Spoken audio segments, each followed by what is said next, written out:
I greet you in Jesus' precious name. It is Wednesday morning, the 26th of June, 2024, and this is your friend Angus Buchan with a thought for the day. We start off in Psalm 34, verse 19. Many are the afflictions of the righteous, but the Lord delivers him out of them all. And then we go straight to the book of Romans, chapter 5, verse 3 and verse 4.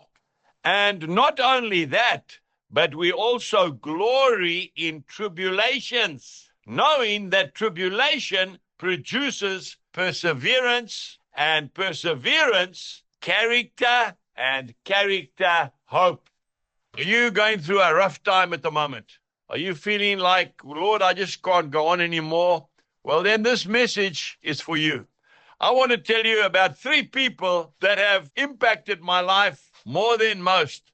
And I have had the privilege of meeting some very well-known people, famous people. I'm talking about kings, yes.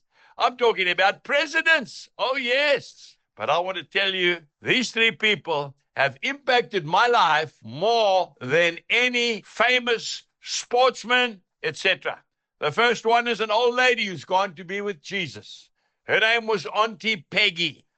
Auntie Peggy had sugar diabetes. She had one of her legs amputated just below the knee. She struggled with blood pressure. But you know, she lived with us for many, many years in a little cottage on the farm.